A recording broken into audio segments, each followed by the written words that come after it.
உஷா ஜெனோமில் நூல் சிக்கிக்கிச்சுன்னா எப்படி எடுக்கிறது, ஆயில் எங்கே போடுறது, இதை பார்க்க போகிறோம். இப்போ நம்ம ஓப்பன் பண்ணிவிட்டு first bobbin case central lever மாரி ஒன்று கொடுத்துருப்பாங்க. அதை இழுத்து வெளில எடுத்திங்கன்னா பாபின் கேஸ் மட்டும் தனியாக வந்துடும்.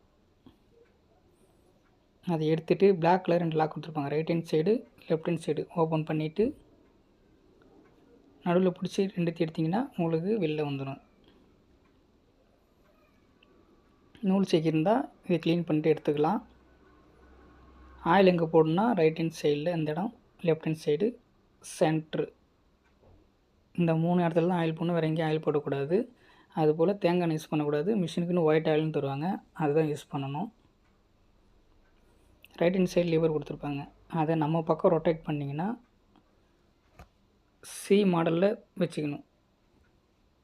அதில் வச்சு தான் நம்ம லாக் பண்ணணும். அதை ரொட்டேட் பண்ணிங்கன்னா சி டைப்பில் வரும். அந்த இதில் வச்சு இந்த லிவர் எடுத்து ஆப்போசிட் சைடில்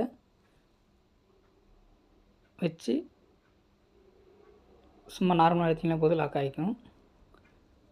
அதுக்கு கீழே இந்த முட்டு மாரி ஒன்று கொடுத்துருக்காங்கல்ல ரவுண்ட் ஷேப்பில், அது மிஷினுக்கு கீழே ஒரு ஹோல்ஸ் மாரி இருக்கும் சென்டரில்.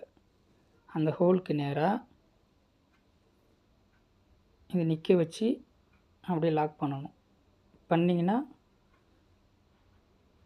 லாக் ஆகிடும். அடுத்தது இந்த பிளாக்கு அதுக்கு நேராக டைட் பண்ணிங்கன்னா ஒரு சவுண்டு வரும். சவுண்டு வந்தால் கரெக்டாக லாக் ஆகிடுச்சுன்னு அர்த்தம். பாபின் கேஸ் எடுத்து நாப் மாரி ஒன்று கொடுத்துருக்காங்களே, அது அதுக்கு மேலே ஒரு ஹோல் மாரி ஒன்று இருக்கும். அதுக்கு நேராக வச்சு லைட்டாக புஷ் பண்ணிங்கன்னா ஒரு சவுண்டு வரும். லாக் ஆகிடுச்சு. அப்புறம் க்ளோஸ் பண்ணிவிட்டு அக்சஸரி பாக்ஸு க்ளோஸ் பண்ணிக்க வேண்டியது, அவ்வளோதான்.